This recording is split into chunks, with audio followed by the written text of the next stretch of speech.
tanda-tanda akhir zaman. Ternyata berbicara mengenai tanda-tanda akhir zaman, sebagaimana yang disampaikan oleh Tuhan Yesus kepada murid-muridnya di Bukit Zaitun yang ditulis dalam Injil Matius pasal yang ke-24, ada apa yang disebut sebagai prototype dan foreshadow. Prototype artinya adalah bentuk yang pertama, yang lengkap, yang utuh dari tanda-tanda akhir zaman, dan ada bagian yang disebut sebagai foreshadow. Apakah maksudnya? Prototype dan foreshadow dari tanda-tanda akhir zaman. Saudara-saudara ingin mengerti hal ini, maka ikutilah, tontonlah, dan dengarkan konten video kali ini yang akan saya jelaskan kepada saudara-saudara sekalian dari awal sampai dengan akhir. Shalom saudara-saudara yang budiman, selamat datang di channel Memetik Berkat Tuhan. Mempelajari dan mengerti teologi iman Kristen adalah berkat Tuhan. Di dalam konten video kali ini, maka saya akan melanjutkan pembahasan dari topik tentang tanda-tanda akhir zaman. Jadi ini merupakan konten video yang membahas tentang tanda-tanda akhir zaman, konten video yang kedua ya. Saudara-saudara bisa terlebih dahulu menonton dan mendengarkan konten video tentang tanda-tanda akhir zaman bagian yang pertama. Tanda-tanda akhir zaman. Bisakah dipakai untuk memprediksi parusia Yesus Kristus? Bisakah tanda-tanda akhir zaman dipakai untuk memprediksi kedatangan Yesus Kristus yang kedua kali? Teks Alkitabnya terdapat di dalam Injil Matius pasal yang ke-24 ayat 1 sampai dengan ayat yang ke-44 dan juga surat 1 Tesalonika pasal yang ke-5 ayat 1 sampai dengan ayat yang ke-11.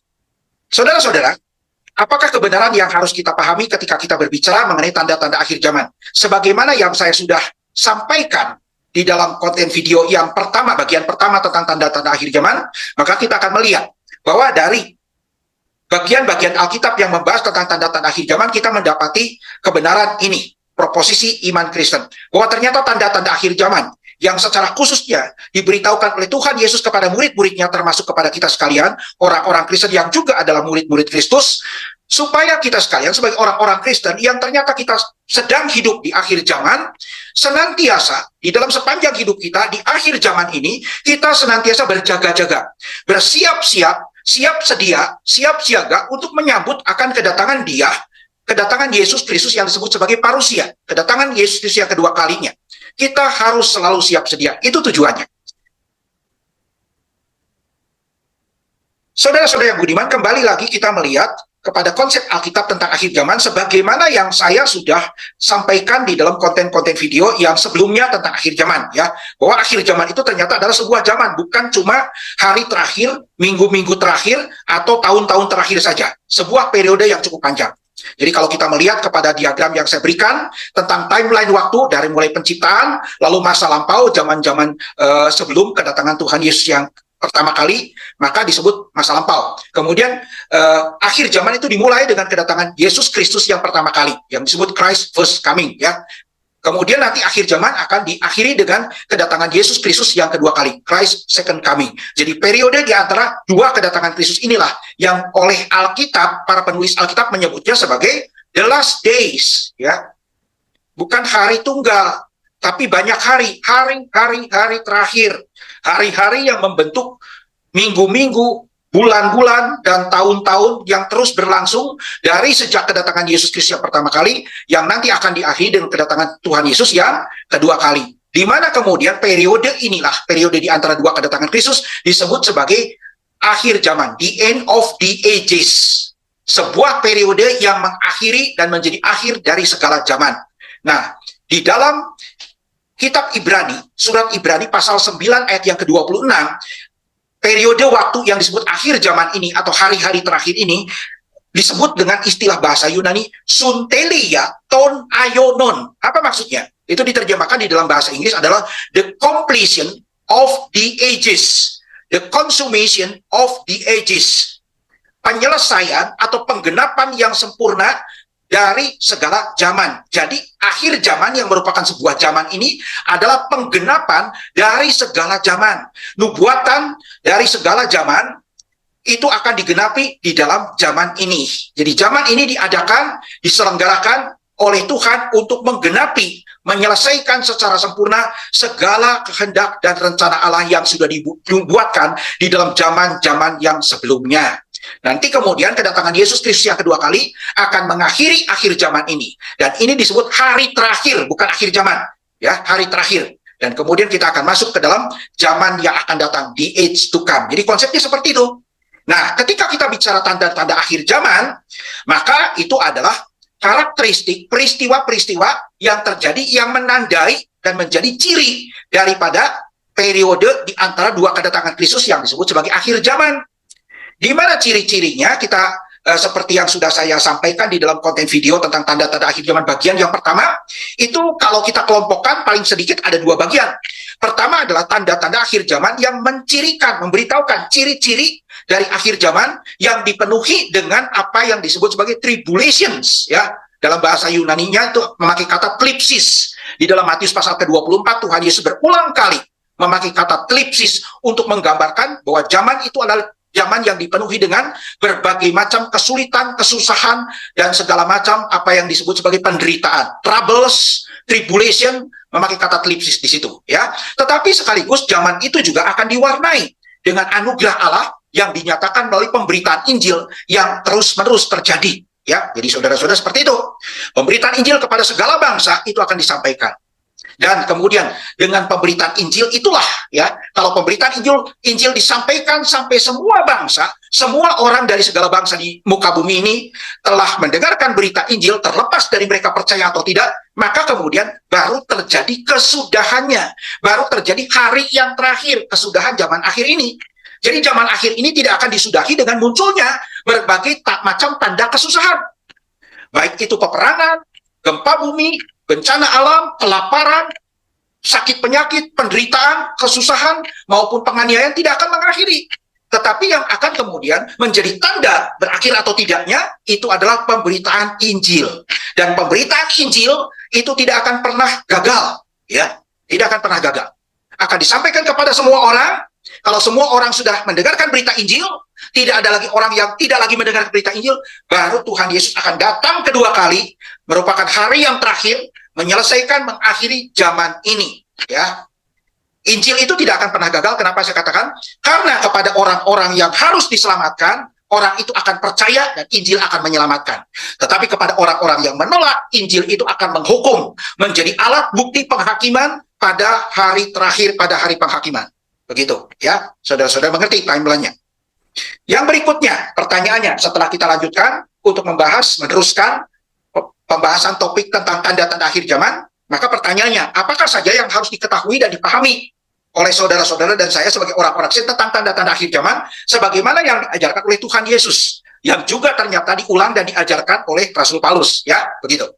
Maka kita melihat, saudara-saudara, ada 2 atau 3 konsep, 2 atau 3 bagian pemahaman, pembelajaran yang harus diketahui dan dimengerti oleh orang-orang Kristen, termasuk saudara-saudara dan saya, tentang tanda-tanda akhir zaman, ya.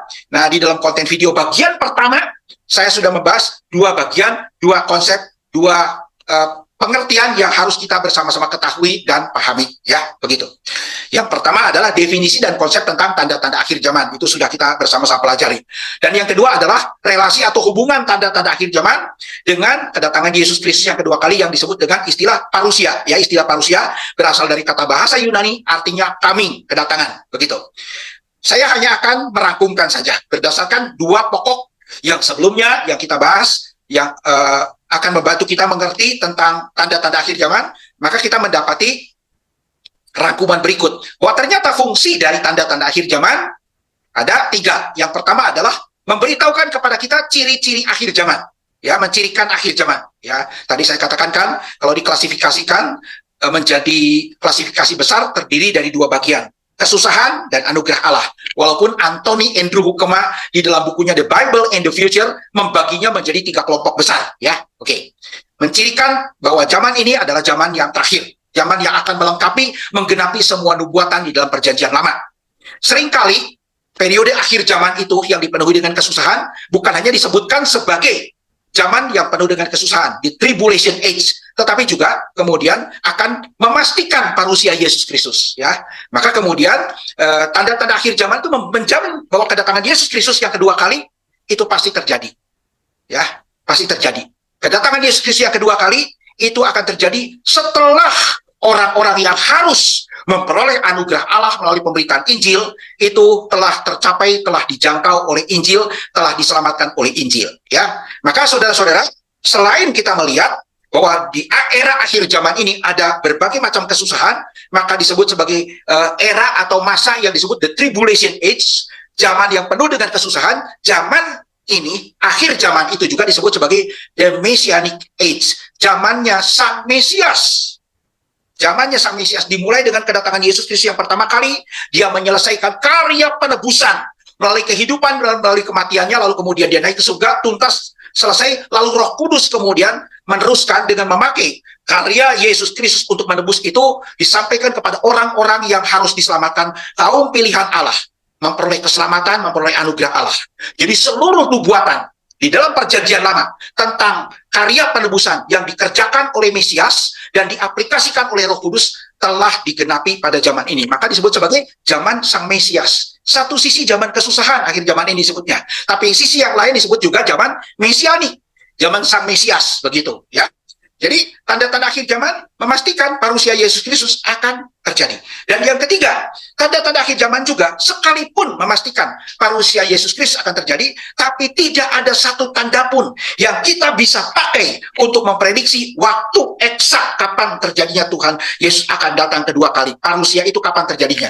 Nah, ini saudara-saudara, saya menyesalkan sekali ya, sekarang kan sedang terjadi sebuah perang ya, sebuah perang ya. Oke, tapi kemudian muncul saja beberapa pelayan Tuhan mulai secara soft ya mengarahkan orang-orang untuk percaya bahwa perang ini akan membawa kepada kedatangan Tuhan Yesus yang kedua kali. Mulai sedikit demi sedikit mengarahkan, menggiring opini supaya orang percaya bahwa perang ini akan mendekatkan kita kepada kedatangan Yesus Kristus yang kedua kali, kepada hari terakhir. Kan tadi saya katakan, Tuhan Yesus sendiri mengatakan di dalam Matius pasal ke-24, perang-perang itu akan terjadi, tapi itu tidak akan jadi kesudahannya.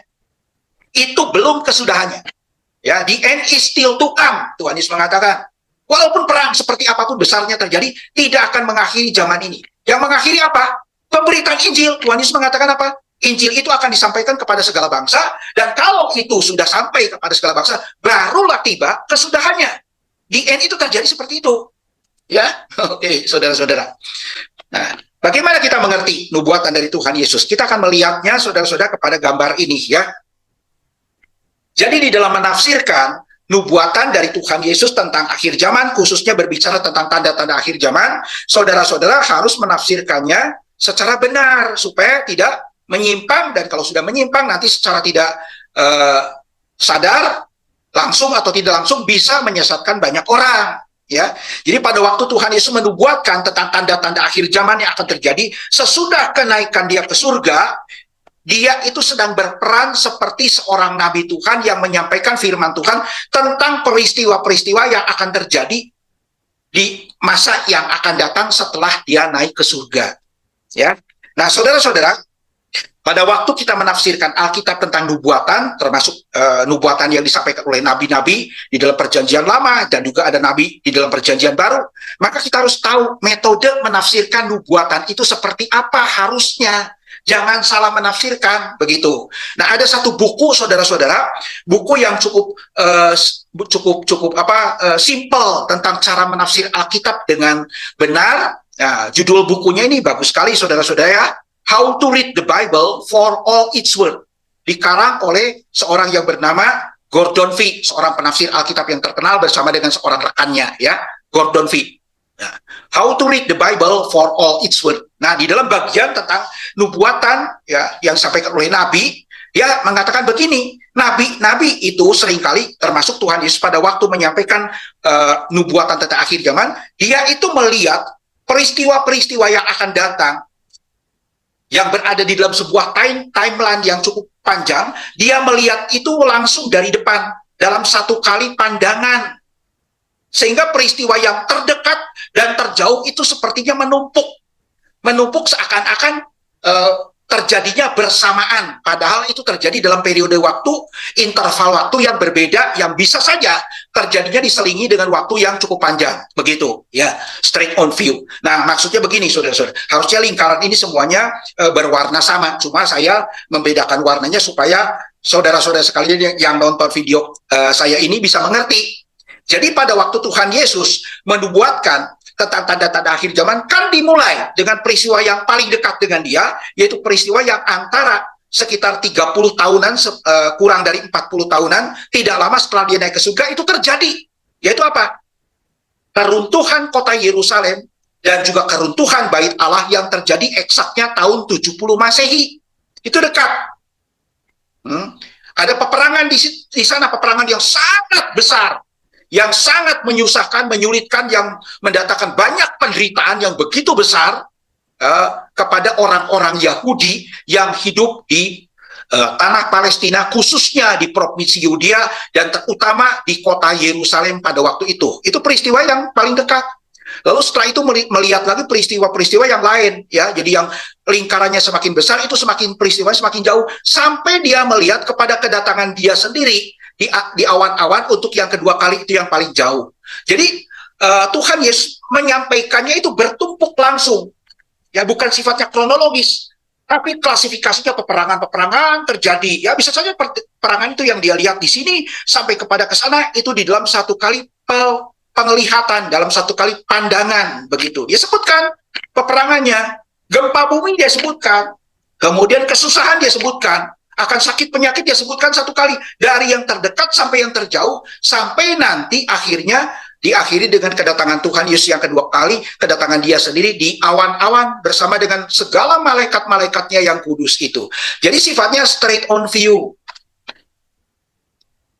Jadi seringkali kita akan menafsirkannya hanya melihat bahwa apa yang dikatakan Tuhan Yesus tentang tanda-tanda akhir zaman itu masih jauh.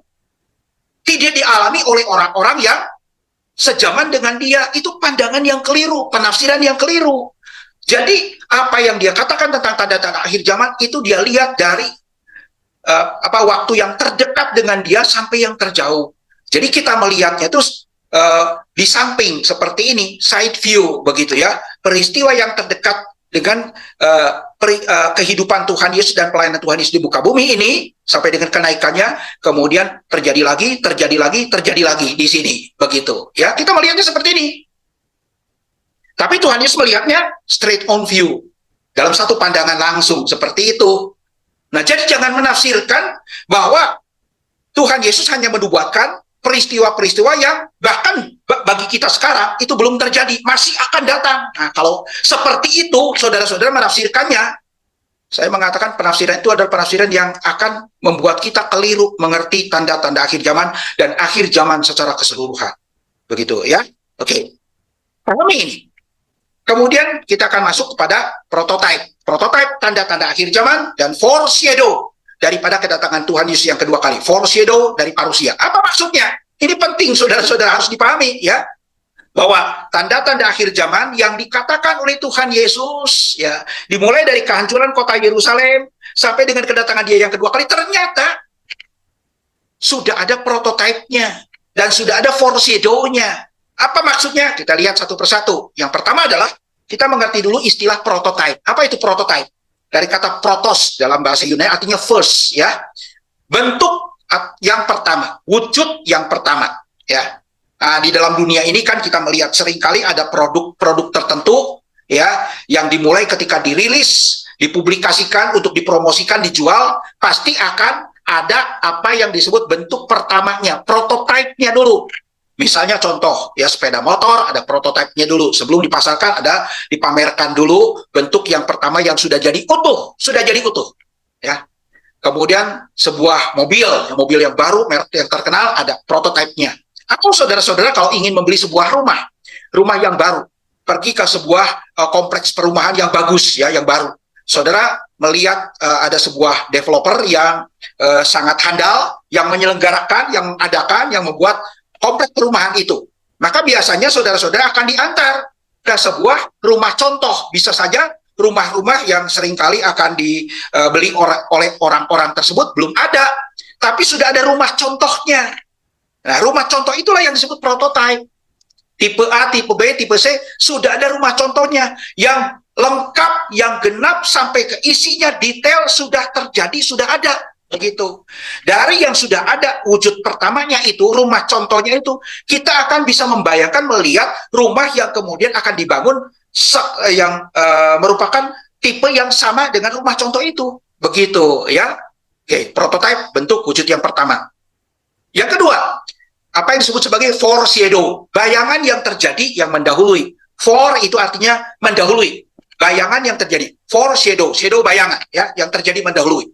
Apa yang dimaksud dengan prototype yang saya akan bicarakan, apa yang dimaksud dengan foreshadow yang saya sampaikan. Ya, maksudnya begini saudara-saudara, bahwa ternyata prototype lengkap dari tanda-tanda akhir zaman yang telah dikatakan oleh Tuhan Yesus kepada murid-muridnya di Bukit Zaitun, itu sudah terjadi, sudah pernah dialami secara lengkap oleh murid-murid Tuhan Yesus dan orang-orang yang hidup dengan sejaman, segenerasi dengan mereka. Itu sudah terjadi. Kapan terjadinya? Prototipe lengkap. Baik itu peperangan, baik itu kelaparan, baik itu bencana alam, baik itu penganiayaan, dan lain sebagainya. Ya, kemudian seluruhnya kalau dikumpulkan menjadi sebuah singkatan, yaitu singkatannya apa? Kesusahan. Kesusahan yang besar, the Great Tribulation, Eclipses, begitu kan? Ternyata sudah terjadi prototipenya. Kapan terjadinya?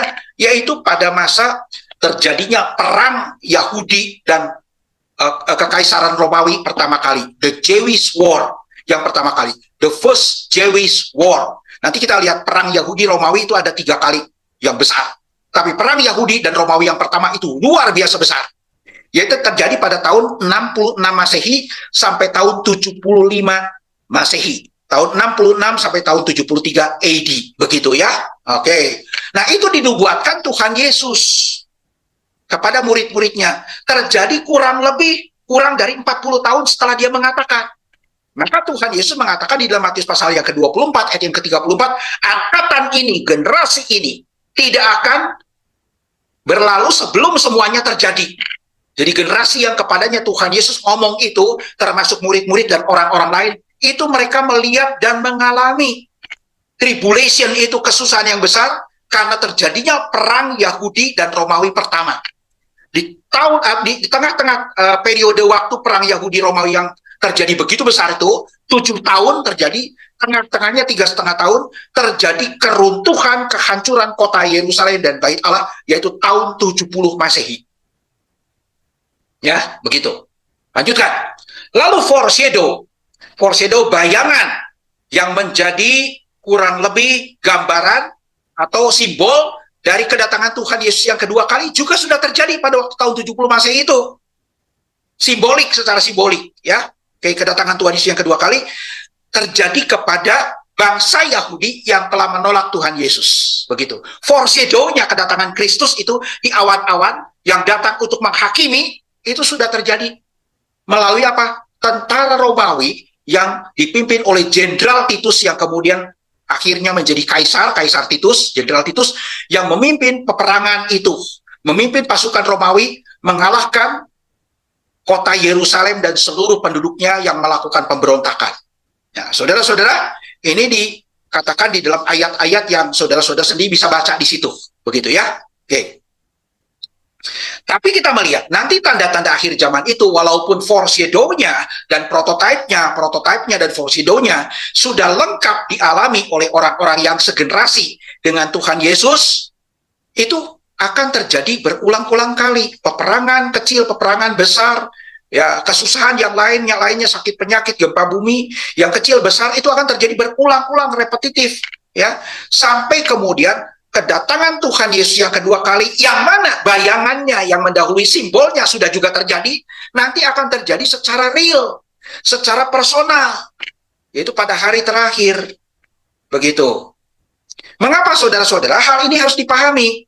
Nah, ini adalah satu prinsip yang penting di dalam kita mempelajari tentang metode menafsir Alkitab. Saudara-saudara, Alkitab itu seluruh firman Tuhan, prinsipnya itu relevan pada segala zaman. Baik pada masa lampau maupun pada masa sekarang dan masa yang akan datang. Kepada semua orang di segala tempat, di segala bangsa, di segala waktu, itu juga relevan. Karena demikian, maka firman Tuhan bukan hanya termasuk firman Tuhan tentang akhir zaman, bukan hanya relevan untuk kita sekalian yang hidup pada masa berabad-abad setelah Tuhan Yesus menyampaikannya, dan juga pada masa nanti yang mungkin orang-orang yang kemudian setelah kita, tapi juga relevan dan dialami oleh orang-orang pada masa ketika firman Tuhan itu disampaikan. Prinsip firman Tuhan, waktu kita menafsirkannya adalah apa? Prinsip kita memperhitungkan, melibatkan pembaca dan penerima pertama dari setiap bagian firman Tuhan yang dituliskan. The first reader. Itu harus dipertimbangkan, saudara-saudara, tidak boleh dilupakan, diabaikan. Oh, firman Tuhan ini tidak relevan untuk mereka tidak mengalaminya. Begitu, seperti itu. Tidak seperti itu, saudara-saudara. Kalau begitu cara menafsirnya, maka akan menyimpang. Ya, the first reader tidak boleh diabaikan. Maka pada waktu Tuhan Yesus menyampaikan nubuatan tentang akhir zaman, menceritakan dan memberitahukan tentang tanda-tandanya kepada murid-muridnya, tidak lama kemudian mereka itu juga mengalami. Ya, kita coba akan melihat lagi Matius pasal yang ke-24, ayat yang ke-34. Dia berkata begini, aku berkata kepadamu, ketika dia sudah menyampaikan tentang tanda-tanda akhir zaman yang akan terjadi pada era sesudah kenaikan dia ke surga, dia berkata, aku berkata kepadamu, sesungguhnya angkatan ini, dia berkata, ya, this generation, generasi ini tidak akan berlalu sebelum semuanya itu terjadi. Ya. Jadi bukan cuma orang-orang yang hidup pada masa ribuan tahun setelah kenaikan Tuhan Yesus yang mengalami tanda-tanda akhir zaman, tapi orang-orang yang seangkatan, sejaman dengan Tuhan Yesus pun mengalami. Mereka mengalami apa yang disebut sebagai prototipenya, bentuk pertamanya utuh. Waktu perang Yahudi Romawi yang pertama. Ya, begitu. Walaupun nanti itu akan terus-menerus berulang-ulang sampai kedatangan Tuhan Yesus yang kedua kali terjadi real. Ya, oke. Saudara-saudara, saya akan memberikan penjelasan lebih lanjut tentang kedatangan Tuhan Yesus yang dinubuatkan oleh Yesus Kristus sendiri. Dia akan datang di awan-awan, ya, coming in clouds. Coming in clouds itu artinya adalah coming in judgment. Dia akan datang di dalam penghakiman kepada bangsa-bangsa yang menolak dia, begitu kan? Nah, ini saudara-saudara sebetulnya gaya bahasa perjanjian lama, gaya bahasa Alkitab yang sudah biasa. Tentang hari Tuhan, hari penghakiman dari Tuhan kepada orang-orang, kepada bangsa-bangsa yang menolak, yang memberontak, yang mendurhaka kepada Tuhan. Di dalam perjanjian lama itu banyak. Ya, Matius pasal 10 ayat 16 sampai dengan 23, pasal 24 yang tadi kita sudah lihat, begitu ya, ayat 29 sampai 35. Kita bandingkan dengan Yesaya pasal 19 ayat yang pertama, Yeremia pasal 4 ayat 13-14, Yeskiel pasal 30 ayat 3 dan 4, lalu ayat 18 sampai 19, lalu kitab Nahum pasal 1 ayat 2 sampai dengan ayat yang ke-6. Saudara-saudara, istilah sang anak manusia akan datang di awan-awan itu menggambarkan dia punya otoritas sebagai Tuhan yang akan datang untuk menghakimi. Dan seringkali kedatangan Yesus Kristus di dalam Alkitab disebut hari Tuhan, the day of the Lord. Itu adalah istilah yang sangat khas perjanjian lama. Nah, saudara-saudara, saya harus menjelaskan ini. Jadi di dalam Alkitab, perjanjian baru, ada dua kali, saudara-saudara, ada dua kali, bukan dua kali, ada dua istilah yang sama yang seringkali diterjemahkan sebagai hari Tuhan. Dalam bahasa Indonesia, hari Tuhan. Hari Tuhan. Nah, itu berasal dari terjemahan yang berbeda, saudara-saudara. Yang pertama kita melihat hari Tuhan itu the day of the Lord. Yang kedua ada the Lord's Day. Nah, saya akan jelaskan yang kedua dulu, the Lord's Day. The Lord's Day menunjuk kepada hari kebangkitan Tuhan Yesus Kristus, yaitu terjadi di hari pertama dari setiap minggu, yang kemudian menjadi hari orang-orang Kristen beribadah, yaitu hari Minggu, hari pertama dari setiap minggu, hari kebangkitan Tuhan. The Lord's Day, begitu, menunjuk kepada hari Minggu. Ya, seperti di dalam kitab Wahyu. Yohanes yang ada di Pulau Patmos itu mendapatkan penglihatan, dia berkata pada hari Tuhan. Pada hari Tuhan, dia ingat pada hari Minggu, pada hari pertama dari hari sebuah minggu, yaitu hari memperingati kebangkitan Tuhan, hari di mana orang Kristen biasa beribadah, in the Lord's Day. Tapi yang kedua adalah the day of the Lord. Itu gambaran tentang kedatangan Tuhan di dalam perjanjian lama, waktu dia menghakimi, menghukum, menghancurkan, membinasakan sebuah bangsa yang setelah sekian lama diberikan waktu untuk bertobat dari segala dosanya, tidak bertobat, maka Tuhan menghancurkan bangsa itu. Dan digambarkan seringkali di dalam Alkitab itu pada waktu dikatakan terjadinya Tuhan itu datang menghakimi, hari penghakiman, the day of the Lord, maka digambarkan Tuhan itu datang berkendara di awan-awan, ya. Coming in the clouds, coming in the clouds of glory. Dia datang di awan-awan kemuliaannya. Maka waktu Yesus Kristus menggunakan istilah itu, bahwa anak manusia akan datang di awan-awan, itu menggambarkan dia adalah Allah sendiri, Tuhan yang nanti seperti Allah di dalam perjanjian lama datang untuk menghakimi bangsa-bangsa. Begitu. Dan penghakimannya secara simbolik, foreshadow-nya, sudah dialami oleh bangsa Yahudi waktu tahun 70 Masehi, karena mereka telah menolak Tuhan Yesus. Tuhan pakai tentara Romawi menghancurkan mereka. Pusat kebangsaannya kota Yerusalem dihancurkan, pusat keagamaannya bait Allah diruntuhkan. Maka berakhirnya akhir zaman untuk bangsa Yahudi, the end of the Jewish age pada tahun 70 Masehi terjadi. Begitu ya. Coba kita akan melihat berikutnya. Nah, jadi begini saudara-saudara. Di sebuah buku yang saya sudah pernah sampaikan di dalam konten video yang pertama, ya, The Last Days According to Jesus, yang dikarang oleh Robert Charles Sproul, menjelaskan tentang konsep ini, ya, konsep ini. Saya tidak akan jelaskan istilah the partial preterist view, nanti cukup panjang. Saudara-saudara juga mungkin yang mendengarkan akan bingung, ya. Jadi kalau kita lihat tanda-tanda akhir zaman yang terjadi secara lengkap, prototipenya kepada orang-orang yang segenerasi dengan Tuhan Yesus dan murid-muridnya, khususnya memuncak dan puncaknya terjadi tahun 70 Masehi, itu digambarkan sebagai a coming of Christ, a parousia of Christ, foreshadow daripada the coming of Christ nanti di akhir zaman.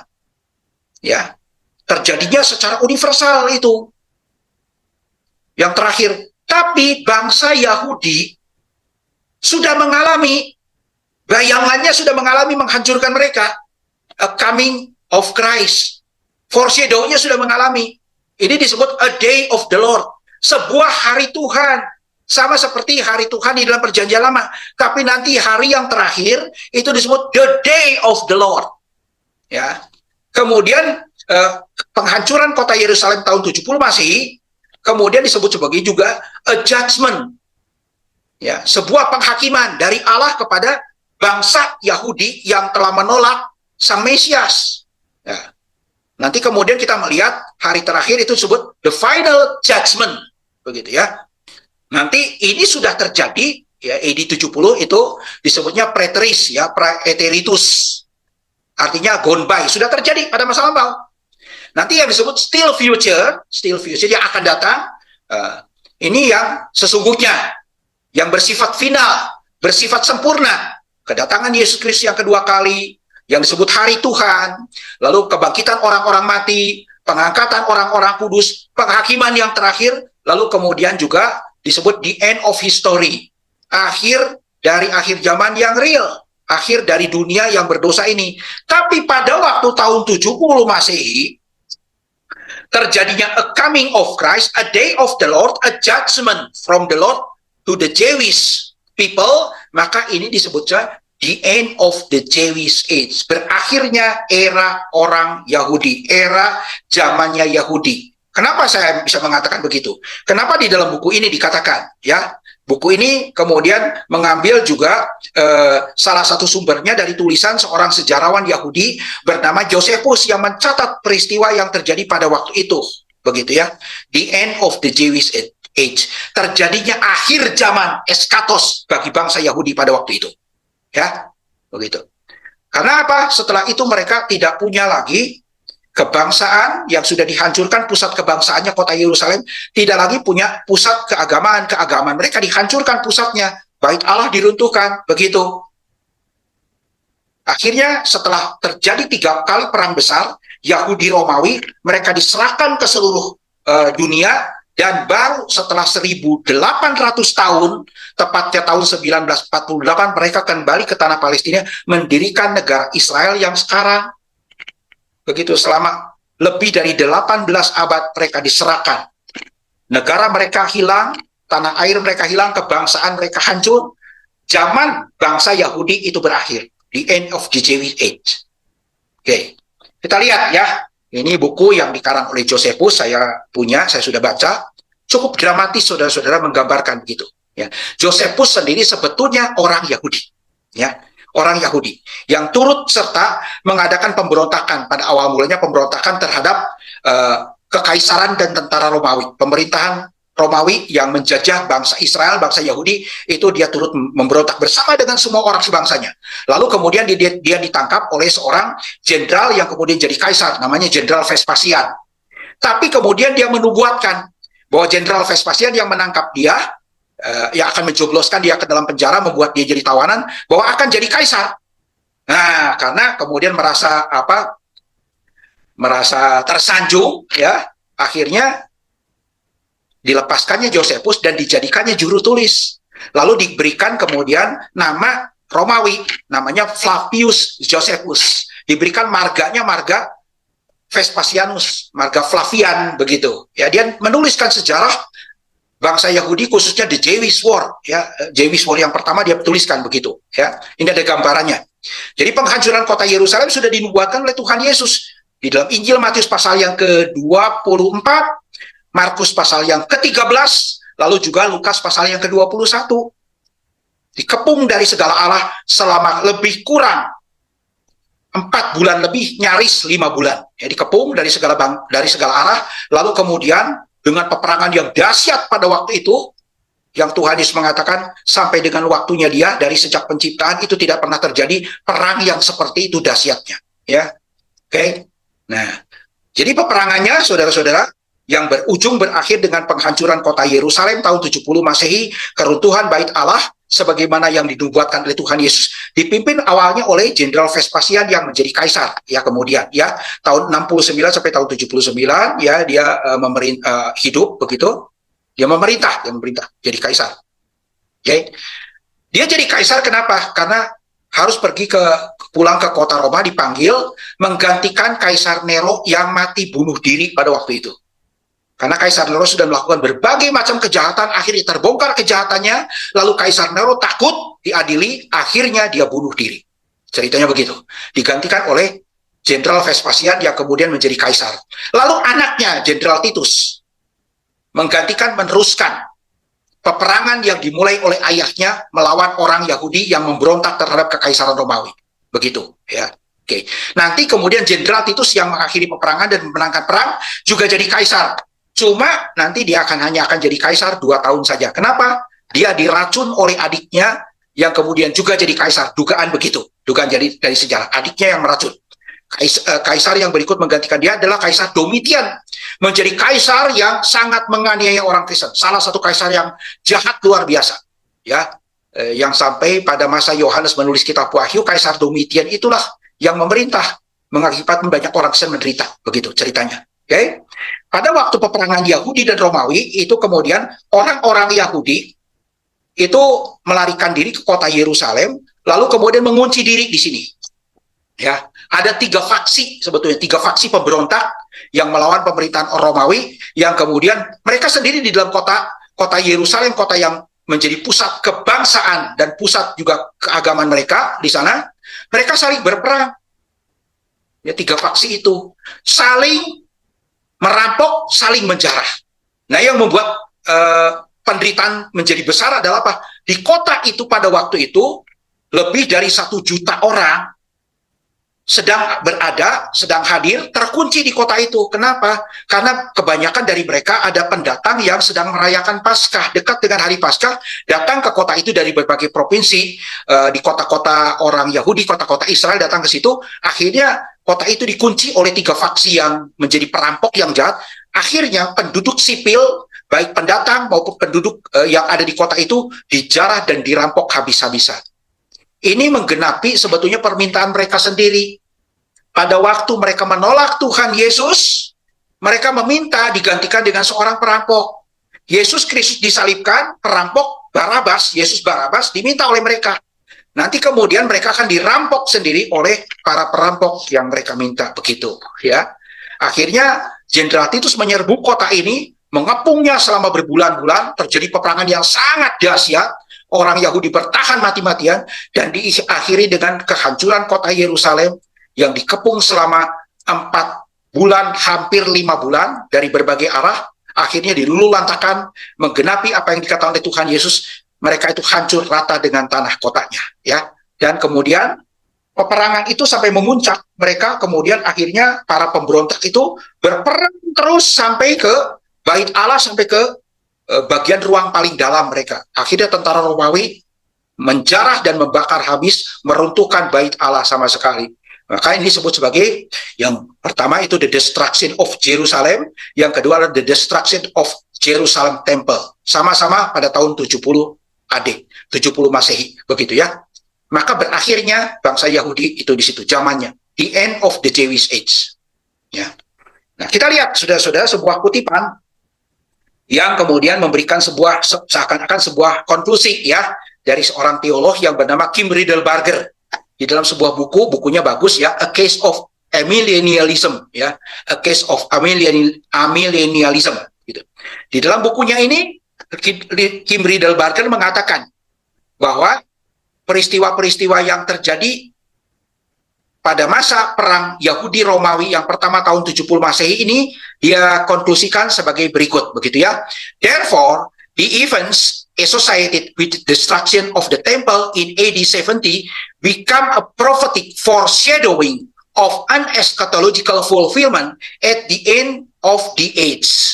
Dia berkata begini, oleh karena itu, peristiwa-peristiwa yang menyertai penghancuran bait Allah di kota Yerusalem tahun 70 Masehi, peristiwa itu menjadi sebuah bayangan yang mendahului, yang bersifat nubuatan tentang sebuah penggenapan yang bersifat eskatologis dari kesudahan zaman.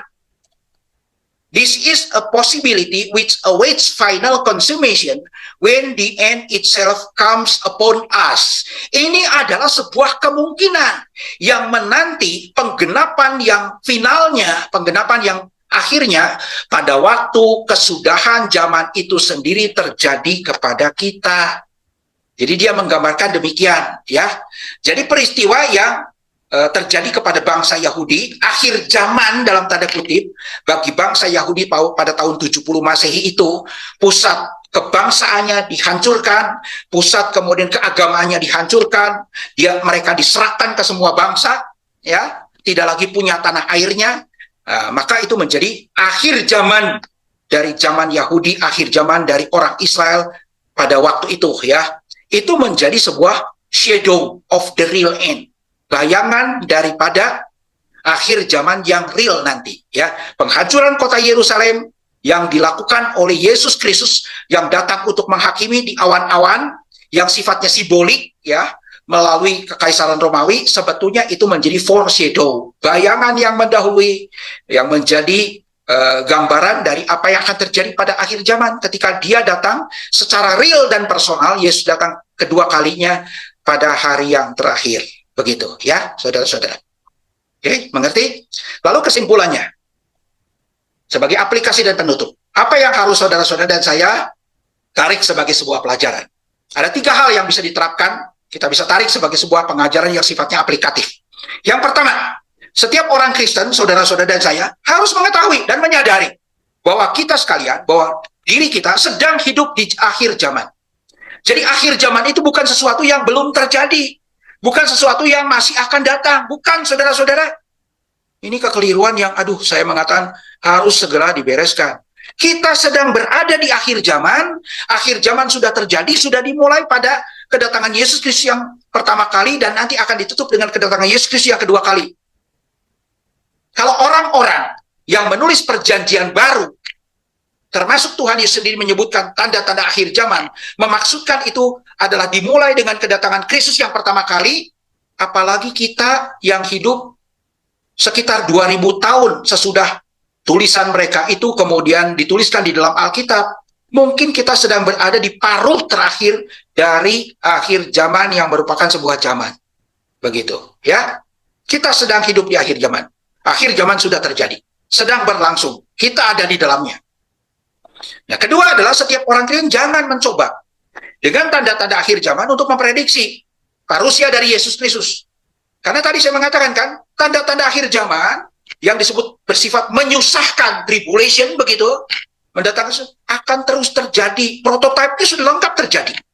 Yang besarnya aja sudah pernah lengkap terjadi, yang mengakhiri bangsa Yahudi. Sudah pernah terjadi. Itu akan terjadi terus-menerus. Tapi kan kembali Tuhan Yesus mengatakan, itu akan terjadi, tapi itu tidak akan pernah menjadi kesudahan. Kesudahannya apa? Kalau pemberitaan Injil sampai menjangkau semua pelosok, sampai tidak ada seorang pun dari setiap bangsa yang belum pernah mendengar Injil, maka kemudian ketika semua bangsa sudah dengar Injil, semua orang sudah dengar Injil, baru tiba kesudahannya. Begitu, ya. Bukan peperangan yang akan mengakhiri akhir zaman ini, tapi pemberitaan Injil yang sampai mencapai akhirnya yang akan mengakhiri. Ya, pegang itu. Dan oleh karena itu kita lihat apa yang harus kita kerjakan sebagai orang Kristen. Setiap orang Kristen harus senantiasa berjaga-jaga, siap sedia, siap siaga, pada segala waktu senantiasa menyambut parusia Yesus Kristus yang bisa terjadi setiap waktu. Di dalam konten video yang pertama kan disimpulkan begitu. Anytime bisa terjadi. Berjaga-jaga. Apa maksudnya berjaga-jaga? Seperti apa berjaga-jaga? Real dan konkretnya. Nah, ini dijelaskan oleh Rasul Paulus di dalam 1 Tesalonika pasal yang kelima. 1 Tesalonika pasal kelima ayat 4 sampai dengan ayat yang ke-11. Saya akan bacakan ya. Ini penting. 1 Tesalonika pasal yang kelima ayat yang keempat. Ya. Kita mulai dari ayat yang ke-5 ya, ayat. Karena kamu semua adalah anak-anak terang dan anak-anak siang. Kita bukanlah orang-orang malam atau orang-orang kegelapan. Ayat 6.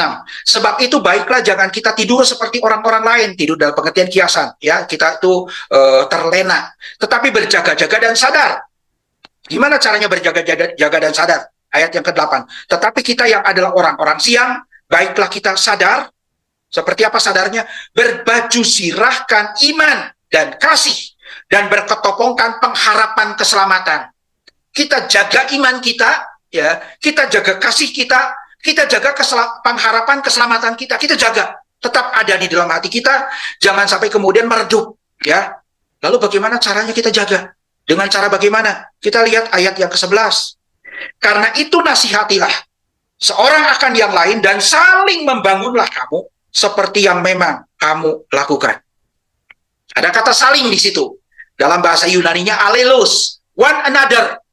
Supaya kita tetap memiliki apa yang disebut iman yang terus berkobar, iman yang tetap kuat, pengharapan yang tetap kuat, kasih yang tetap menyala. Maka caranya bagaimana? Kita itu harus membangun persekutuan orang percaya, persekutuan Kristen yang saling menguatkan, saling mengingatkan, saling menguatkan. Saling membangunlah kamu, alelos, one another, begitu. Kan sekarang kita lihat jarang, hampir menjadi sesuatu yang barang langka. Persekutuan-persekutuan di gereja itu persekutuan yang kemudian bisa saling menguatkan oleh orang-orang percaya. Ya, seringkali justru saling melemahkan pengharapan, iman, dan kasih. Kenapa? Isinya bukan saling mengingatkan, saling menguatkan, tapi saling menyudutkan dan terjadi perpecahan di situ. Ya, bangunlah persekutuan yang sehat. Bangunlah gereja yang sehat, gereja yang isinya saling menguatkan, saling menasihati, saling mengingatkan, sehingga iman orang-orang percaya itu tetap terjaga. Kita tetap memiliki iman, pengharapan, dan kasih. Dengan iman, pengharapan, dan kasih yang tetap terpelihara, itulah yang disebut sebagai berjaga-jaga secara konkret. Ya, biarlah kebenaran firman Tuhan yang saya sampaikan di dalam konten video kali ini boleh menjadi berkat bagi saudara-saudara sekalian, ya. Kiranya Tuhan Yesus memberkati.